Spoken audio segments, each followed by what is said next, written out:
नमस्कार विद्यार्थियों। स्नातक प्रथम वर्ष में प्रवेशित सभी विद्यार्थियों का महाविद्यालय के YouTube चैनल पर हार्दिक स्वागत है। आज के इस वीडियो में हम हिंदी साहित्य के स्नातक प्रथम वर्ष में हिंदी साहित्य का जो पाठ्यक्रम है उस पर चर्चा करने जा रहे हैं। सभी विषयों की भांति विद्यार्थियों, हिंदी साहित्य के भी 2 प्रश्न पत्र हमारे स्नातक प्रथम वर्ष में रहेंगे। प्रथम प्रश्न पत्र जो हमारा काव्य से संबंधित है और द्वितीय प्रश्न पत्र हमारा गद्य साहित्य से संबंधित है। प्रथम प्रश्न पत्र जो काव्य से संबंधित है, इसके अंतर्गत कवियों द्वारा रचित काव्यांशों को और कवियों को द्रुत पाठ कवि के रूप में शामिल किया गया है। और द्वितीय प्रश्न पत्र जो हमारा गद्य साहित्य से संबंधित है, वहाँ हमें उपन्यास, कहानियाँ और जो कहानीकार हैं या निबंधकार हैं उनके संबंध में पढ़ने को मिलेगा।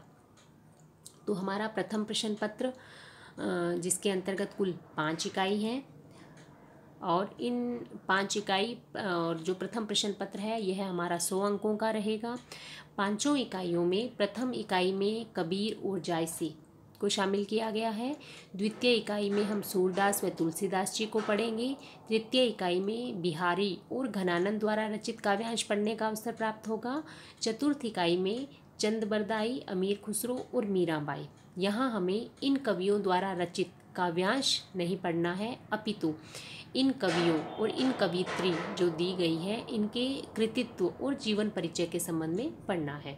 इसी प्रकार इकाई 5 में भी रहीम, देव और भूषण इन 3 कवियों को द्रुत पाठ कवि के रूप में शामिल किया गया है। यानी कुल 6 कवि हमारे सामने हैं, 5 कवि और एक कवियत्री मीराबाई। चौथी इकाई और 5वीं इकाई हमारी द्रुत पाठ कवि के रूप में शामिल किया गया है इनको, यानी इन कवियों द्वारा रचित काव्यांशों को पाठ्यक्रम में शामिल नहीं किया गया है। और प्रारंभिक जो हमारी 3 इकाइयां हैं, कबीर, जायसी, सूरदास, तुलसीदास, बिहारी और घनानंद, इन कवियों के काव्यांशों को भी पाठ्यक्रम में शामिल किया गया है, जिन काव्यांशों में से व्याख्या भी प्रश्न पत्र में पूछी जाएगी। अब देखिए विद्यार्थियों, हमें क्या पढ़ना है या प्रश्न किस प्रकार के परीक्षा में पूछे जाएंगे, हम थोड़ी सी चर्चा इस पर भी कर लेते हैं। हमें पाठ्यक्रम में जो शामिल कवि हैं, काव्यांशों की व्याख्या तो हम करेंगे ही साथ जो भी कवि हमारे पाठ्यक्रम में शामिल किए गए हैं, हमें उनका सामान्य जीवन परिचय और उनके कृतित्व के संबंध में भी जानकारी होनी चाहिए।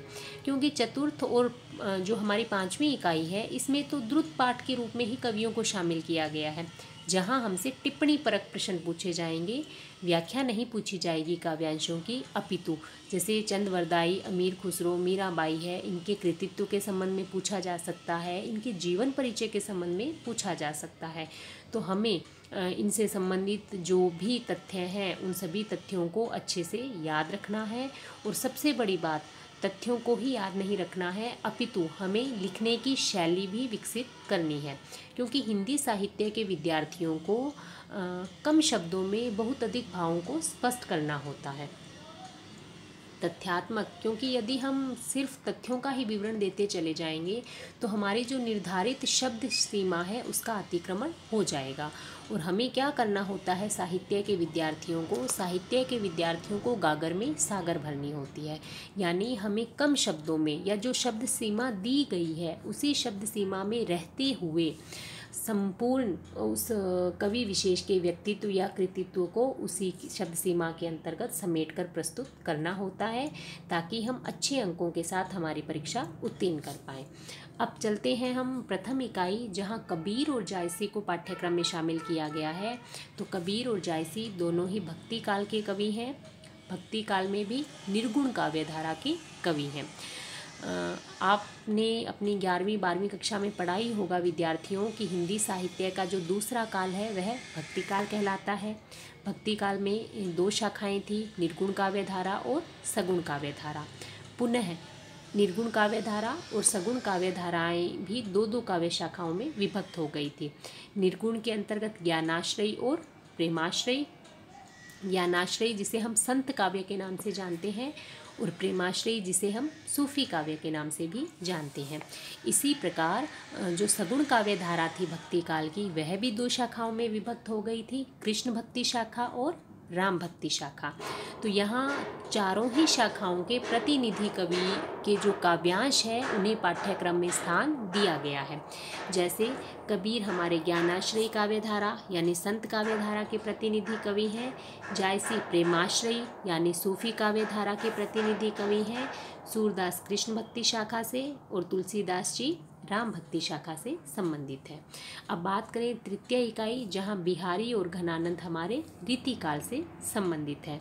चौथी इकाई में चंदवरदाई और अमीर खुसरो आदिकाल के कवि हैं, मीराबाई पुनः भक्ति काल से हैं। पांचवी इकाई में रहीम भक्ति काल से हैं, देव और भूषण रीतिकाल से हैं। अब देखिए विद्यार्थियों, जो प्रारंभिक 3 इकाई है इन कवियों के काव्यांशों को पाठ्यक्रम में शामिल किया गया है, यानी व्याख्या भी इन्हीं इकाई से पूछी जाएगी।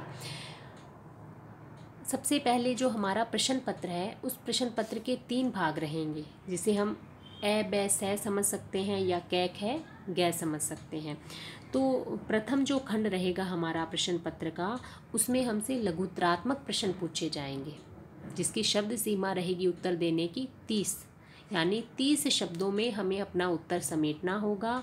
कुल 10 प्रश्न पूछे जाएंगे और प्रत्येक प्रश्न 2 अंक का होगा, यानी प्रत्येक इकाई से 2-2 लघुत्तरात्मक प्रश्न पूछे जाएंगे।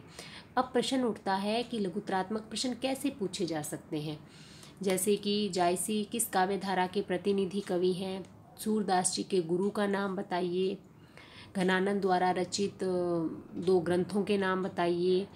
इस प्रकार के बीजक जो कबीर की रचना है उसका संपादन किसके द्वारा हुआ, या इस प्रकार के जो छोटे प्रश्न बनते हैं, इस प्रकार के प्रश्न लघुत्तरात्मक प्रश्न के अंतर्गत पूछे जाएंगे। तो ये कुल अंक भार हो गया है इस खंड का 20। अब हम चलते हैं खंड ख की तरफ।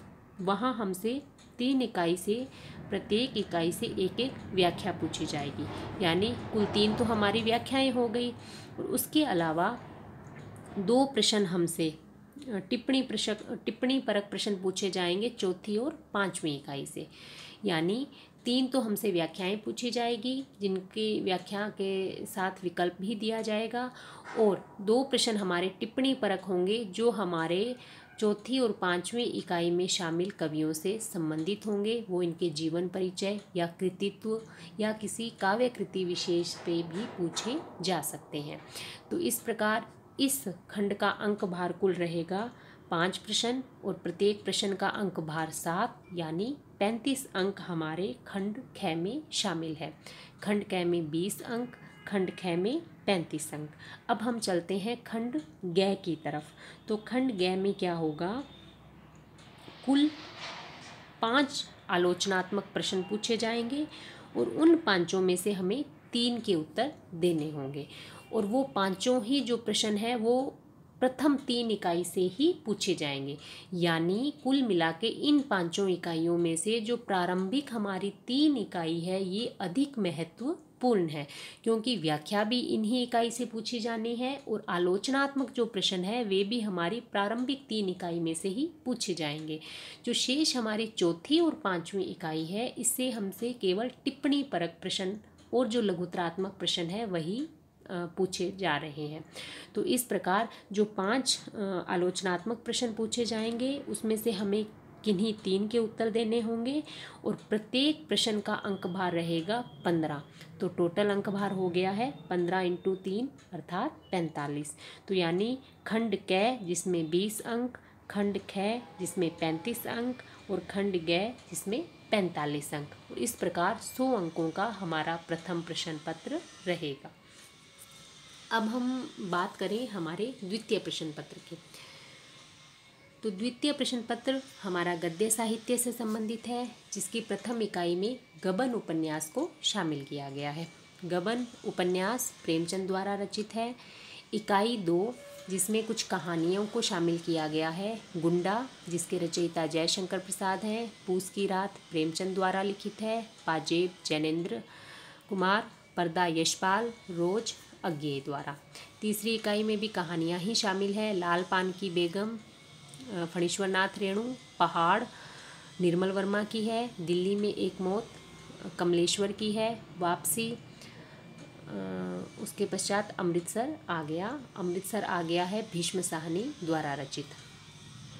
तो ये आपके जो 10 कहानियाँ शामिल की गई है विद्यार्थियों, बहुत ही रोचक और छोटी छोटी कहानियाँ हैं। और चौथी इकाई और 5वीं इकाई हमारे प्रथम प्रश्न पत्र की भांति ही द्रुत पाठ लेखक से संबंधित है। वहाँ द्रुत पाठ कवि थे, यहाँ द्रुत पाठ लेखक हैं। तो चौथी इकाई में कहानीकार शामिल किए गए हैं चंद्रधर शर्मा गुलेरी, जो हमारे प्रारंभिक कहानीकार में आते हैं। इनके द्वारा रचित कहानी उसने कहा था, आप सभी इस नाम से परिचित होंगे। सुदर्शन, जिनकी हार की जीत कहानी आपने जरूर पढ़ी होगी। रांगेय राघव, ये भी उपन्यासकार कहानीकार के रूप में चर्चित नाम है। तत्पश्चात 5वीं इकाई में मोहन राकेश, राजेंद्र यादव और मार्कंडेय। तो ये जो हमारे 6 लेखक हैं, जो कहानीकार कह सकते हैं या गद्य लेखक हैं, इन्हें द्रुत पाठ लेखक के रूप में शामिल किया गया है, जहां इन पर टिप्पणी परक प्रश्न पूछे जाएंगे। तो हमें इनकी जो प्रमुख कहानियां हैं या प्रमुख नाटक कौन से हैं, उपन्यास कौन से हैं, कुल मिलाकर इनका जो सामान्य जीवन परिचय है और जीवन परिचय के अतिरिक्त इनका जो कृतित्व है, जो काव्य परिचय है, वो हमें याद करना है। अब चले हम प्रथम इकाई, द्वितीय इकाई, तृतीय इकाई की तरफ। तो इस प्रश्न पत्र में भी विद्यार्थियों व्याख्या पूछी जाएगी। जिस प्रकार काव्यांश की व्याख्या करने को आई थी, वैसे ही यहाँ गद्यांश की व्याख्या भी करने को आएगी। अक्सर विद्यार्थी क्या गलती करते हैं, विद्यार्थी मूल पुस्तक पढ़ने की बजाय पासबुक या 1 वीक सीरीज खरीदते हैं और उसके प्रश्नों को रटना शुरू कर देते हैं। यह तरीका बिल्कुल गलत है। हमें इस तरीके से बिल्कुल भी नहीं पढ़ना है। हमें मूल पुस्तक, जो मूल कहानी है, मूल उपन्यास है, उसे अवश्य पढ़ना है। तभी हमें कॉन्सेप्ट जो क्लियर हो पाएंगे।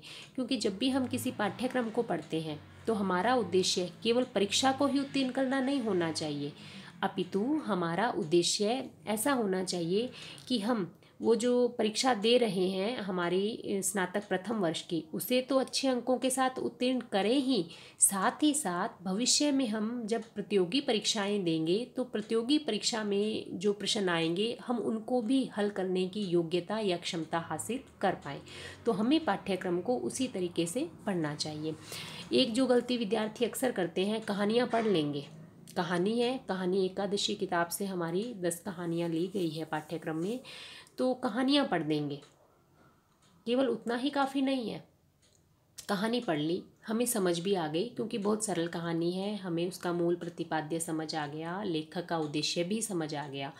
किंतु जब तक हम उस कहानी से संबंधित प्रश्नों को हल करने का प्रयास नहीं करेंगे, लिखित अभ्यास नहीं करेंगे, तब तक हम परीक्षा में अच्छे अंकों से उत्तीर्ण नहीं हो सकते।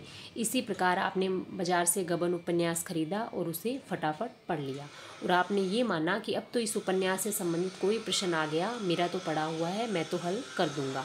तो नहीं, आप गलत सोच रहे हैं। उपन्यास आपने पूरा पढ़ लिया तो आप अति लघुतरात्मक प्रश्न, 1-1, 2-2 पंक्तियों के जो प्रश्न हैं वो निश्चित रूप से हल कर देंगे। किंतु जब आलोचनात्मक प्रश्न पूछे जाएंगे, किसी पात्र का चारित्रिक चित्रण पूछ लिया गया या उपन्यास के तत्वों के आधार पर इस उपन्यास की तात्विक समीक्षा पूछ ली जाए, इस प्रकार के जब आलोचनात्मक प्रश्न आपसे पूछा जाएंगे तो आपको वहाँ समस्याएं आ सकती है। तो इसका सही तरीका क्या है? आपको उपन्यास पढ़ना है और एक बार नहीं पढ़ना है। आपको कम से कम कोई भी उपन्यास, कोई भी पुस्तक हो, एक बार में समझ नहीं आती है। हमें कम से कम 2-3 बार उसे पढ़ना है। उसके पश्चात हमें ये देखना है कि पिछले प्रश्न पत्रों में किस प्रकार के प्रश्न पूछे गए हैं। उस प्रकार के प्रश्नों को लेकर हमें उनका अभ्यास करना है, लिखित अभ्यास करना है, हमें लेखन क्षमता विकसित करनी है। तत्पश्चात जाकर ही हम जो इस प्रश्न पत्र से संबंधित प्रश्न हैं उनका सही तरीके से हल कर पाएंगे और अच्छे अंकों के साथ उत्तीर्ण भी हो पाएंगे। और इससे 2 फायदे होंगे, एक तो हम अच्छे अंकों के साथ उत्तीर्ण होंगे और दूसरा भविष्य में हम जब भी प्रतियोगी परीक्षा कोई देंगे हिंदी साहित्य विषय लेकर, तो ये जो हमारे कॉन्सेप्ट हैं, यानी जो पाठ्यक्रम हमारे स्नातक प्रथम वर्ष में शामिल है, उसे लेकर हमें भविष्य में किसी प्रकार की कोई समस्या नहीं आएगी।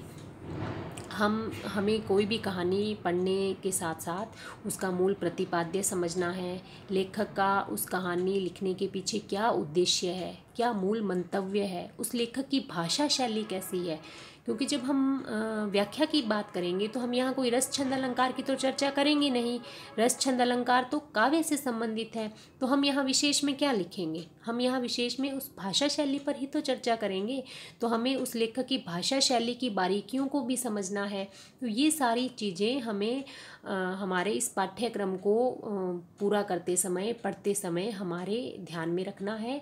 और इसी प्रकार हमारे इस प्रश्न पत्र को या इस पाठ्यक्रम को हमें पूरा करते हुए अच्छे अंकों के साथ उत्तीर्ण होना है और भविष्य की प्रतियोगी परीक्षाओं के लिए भी स्वयं को तैयार करना है। तो आज के वीडियो में विद्यार्थियों इतना ही, और नेक्स्ट वीडियो में हम हमारे पाठ्यक्रम के अनुसार एक एक टॉपिक को लेकर चलेंगे। तो आज का वीडियो यहीं तक, धन्यवाद।